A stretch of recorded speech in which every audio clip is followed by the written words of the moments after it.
Hi, everyone. I'm Diane Brady. I'm here with Richard Seewald, who is founder and managing partner of Evolution Equity Partners. Nice to see you, Richard. And we're talking about cybersecurity, and I want to just start with the place that you hold in the ecosystem. Tell us a bit more about Evolution Equity. Sure, Diane, thanks for having me. It's great to be here. Great to talk to you again. So, Evolution Equity Partners is a growth and early growth stage investor focused on the cybersecurity space. And it's a team that has been together for 20 years throughout cycles. First, building cybersecurity companies. We were a team that built a company called ABG Technologies. After that, we began investing in cybersecurity companies and essentially utilizing the playbook that we developed over that time, helping companies grow and really focusing on what we do best, and that's investing and helping build best of breed cybersecurity companies. We're a team of 20, Silicon Valley, New York, London, and Zurich, and laser focused on one of the most important segments in software today. So let's talk about where the threats are right now, because there's obviously the general, we get the fact that data can be weaponized. We've seen bad actors, country actors, obviously individual hackers. Where are you seeing most of the demand, and where do you see some of the underappreciated risks right now? So when you look at demand for cybersecurity technology in the market today, there's 4 or 5 key drivers that are pushing that. First of all, the severity and frequency of attacks has continued to grow. Part of that because of the activity of nation state adversaries and the orbit of actors around that, hackers and criminals. And I think when you look at the targets, those actors are looking at what I call the soft underbelly of our society, and that's software. Software is vulnerable to the attacks of hackers, criminals, nation state adversaries. And what sits on that layer of software is everything that we interact day to day through in and throughout each year, whether it be electricity grids, whether that be our elections, whether that be applications that we all like to use, whether that be our home networks. All of those are prone to the same vulnerabilities that make that soft underbelly highly attractive to those actors. Let me interrupt one sec, Richard, if you don't mind, which is it more vulnerable if it's in the cloud versus if it's a privately held system? I mean, I'm just curious if it makes any difference these days. Cloud vulnerabilities open up more opportunities for actors to have availability to data, have availability to networks. I think we saw a significant increase in the use of cloud services, an increase in digitalization after the pandemic. And because a lot of that was accelerated, some of the implementation was done not in a perfect way, which opened up those vulnerabilities. And I think we're seeing the result of that in the frequency of attacks on cloud infrastructure. And whether that's hybrid cloud or true cloud or variations of that, we are in a continuum of trying to protect that platform in a way that's acceptable with the type of cyber posture that we demand of our organizations and government. Is there any new tactics that you're seeing that surprise you? Especially, there are a lot of people out there who are in this space and we're used to the usual, phishing, and we get lots of training. What are some of the newer tactics that you may be seeing that we should perhaps be on the lookout for? I think any investor out there, anybody who's working where you're making wire transfers, and that's just about any investor out there. It's the increase in frequency and sophistication of spoofing attacks.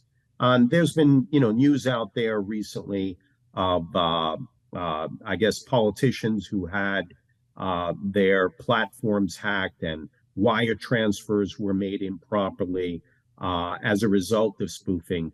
But this is something that has been growing growing through and throughout the years. We get questions about that from investment groups on best practices there. And it's an area that involves the human factor in cybersecurity and the hygiene that revolves around making sure that you're delivering a wire transfer to the right person and not someone who's spoofing that person, essentially making believe that they're that person. We've seen frequency of that increase over the last 6 months and going into 2023 in a significant way. You know, one thing I'm curious about is there's a lot of attention on Chat GPT and the whole generative AI sector. How does that change the risk environment? So, ChatGPT is the manifestation of mainstream AI ML coming to market. And it's something we've spoken about for a number of years. And what it does create is availability of a platform that can enable hackers to, on the fly, put together malware that is informed, that is productive when it comes from a hacker's perspective in ways that perhaps they couldn't do before. So it enables the attacker.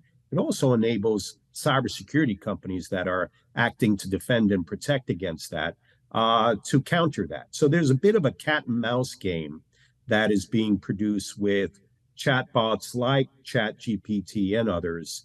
And we'll continue to see that over the course of the next 5 years. It'll only get more sophisticated on the hacker side, utilizing machine learning and AI, and it'll only get more sophisticated on the defense side to defend and protect against that. So it's a theme you're going to see over the next 5 years and over the course of this decade, the sophistication of machine learning and AI and how that complements hackers and defenders' capability to play in this arena.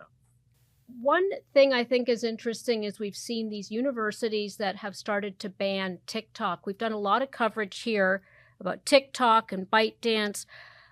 Are we over exaggerating the threat there, or what's your view of that? Certainly, universities have the right to limit applications on their platforms, and I think for the most part, it's not.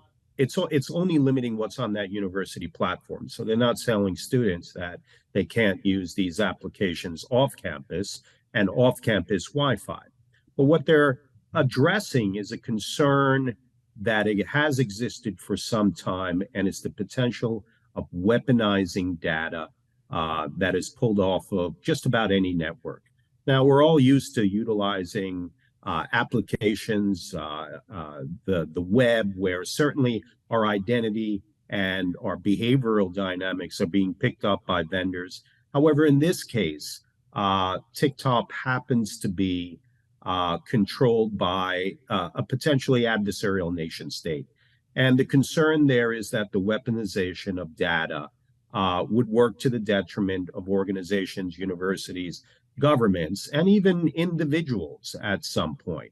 So certainly universities are well informed on this topic and have taken a measure that protects against the potential, in some respect, of the weaponization of that data, and even the collecting of the data such that it's stored and prioritized for future use. When you think about the data that could be weaponized, there's obviously the user data from the accounts and such.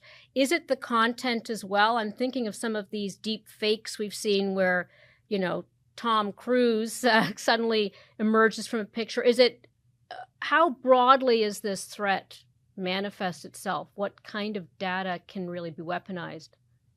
So there are a number of avenues that it can be manifested in. And when you think about TikTok, it's utilizing the data of users on a day-to-day basis to produce potentially content that could be detrimental to the user. And when you look at TikTok and how it's used in China and the types of content that are on that platform are materially different than what is presented in the United States. So we've all read about the dangers of social media for teenagers and particularly younger girls and ultimately heavy users of that platform. The ability to manipulate the message such that it impacts the user is part of the weaponizing of data. That's one avenue. Another avenue is the ability to identify location, behavioral dynamics that potentially down the road could be helpful to adversarial nation states, hackers, and criminals in being able to enable good old hacking capability. And, utilizing machine learning and AI on top of that weaponized data can increase the severity and impact of attacks going forward. So And it is a meaningful issue, and certainly, again, governments and universities have the right to limit it. you mentioned that it is used differently in China. Can you explain a bit more about that and what we can learn from that? Well, I think it's simply a different platform in other countries, and some of the dangers of social media that we read about for younger viewers may not be manifested in the same way on that platform in another country where it's used more as an educational tool. Whereas in the United States and across Europe, it's really a social tool and perhaps a media tool that produces content that clearly is very effective. And, I think personally, the opportunity for a Western company to develop something that is better than TikTok is the opportunity to displace that platform. I think whenever you ban something, the user is going to find a way around it. So I would count on the ingenuity, the ability of entrepreneurs to build something better. So TikTok becomes something of yesterday, the way a lot of social media platforms have become yesterday's news after a couple of years. Well, and to your point, I think there are fewer restrictions in governments like China. Certainly, remember being in Shenzhen where you can cross the street, get a ticket, and it's deducted from your account before you've even gotten to the other side for jaywalking. So I think the use of things like, facial profiling, et cetera, is really much more advanced there, shall we say. When you think about whether it's the new players in this space or some of the areas of espionage, ransomware, we hear about that a lot. To what extent is that really an issue? And are there particular industries? You mentioned, of course, payments. Anything else where you're seeing new threats emerge? Well, you mentioned ransomware, and ransomware has grown exponentially over the last 7 years, with year-on-year growth approaching 15% per annum, growing from a few billion to now multi-billion in terms of the impact it has on our society each year. And with regard to ransomware, the ability to use machine learning and AI to produce links and downloads that are not discernible in terms of the average person downloading them only creates more opportunity for what is a very profitable business for these organizations. A number of adversarial nation states fund their operations based on ransomware. And yes, the blockchain remains an avenue of illicit activity for payment of ransomware. So notwithstanding where the price is on cryptocurrency, it's still, whether you're paying 1 or 10 whether you're paying 1 or 10 really doesn't matter. It's an avenue of illicit activity that enables the attacker to obfuscate their location. And even if you identify the location, the ability to go out and issue a subpoena for most of these countries is virtually impossible. Let me ask and end with your own portfolio of companies and also just the space you're looking at. In the startup space, what new problems are being addressed by startups right now? Because again, this is a massive space that is probably only getting greater in terms of the threat environment. New technologies or innovations we should be aware of?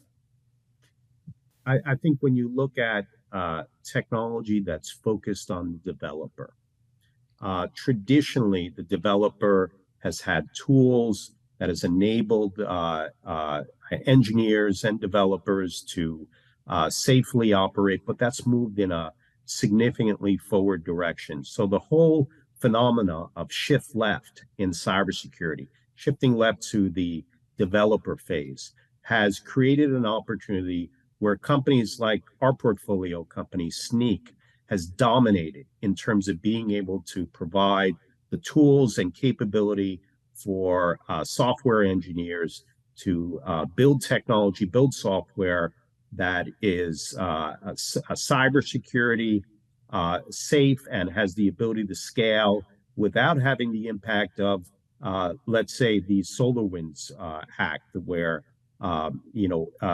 malware was implemented, was inserted into the developer phase, and that spread throughout the Fortune 500. So one area, key area, is that developer security area.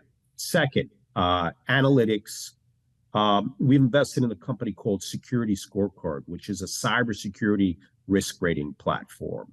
It enables chief security officers to convey a language of risk to layperson board members. It also allows to identify third-party risk and essentially has created the language of risk for cybersecurity. Extremely important. 5 years ago, that communication chasm was much wider. Companies like Security Scorecard are bridging that gap to enable better communication and identifying of risk, rating that risk, and then mitigating the cyber risks that we see in companies day to day. Okay. I think it's that, incremental gain that companies have when implementing that type of technology that helps us in defending and protecting against advanced attacks. So finally, Richard, I have to ask you, as somebody who's aware of the risks, what do you do in your own life, in terms of advice you give to the consumers, whether it's do not track or anything else, just to minimize your own risk of being hacked or targeted? I think you try to utilize the best hygiene possible, and there are many checklists on being able to do that. But Frank, we're all prone to the sophistication of the attacker, and I think having layers of technology that complements the human factor, meaning our day-to-day discerning of links that we click onto in email, enables us to be better protected. We're never going to be 100% protected, but the tools that have been developed over the last years certainly help us in our day-to-day life. So it's having the basic fundamental cyber hygiene in place, and learning about the ways that adversaries and hackers and criminals go to work. I think education in this area is critical. We're all engaged in that type of education in terms of the companies we work with. That's an area that certainly will help increase the knowledge and hopefully the human factor around cybersecurity. Great. Richard Seewald, Evolution Equity Partners, thanks for joining us. Hey, Diane, thank you very much. Great to be here again, and thanks for the great discussion. See you soon.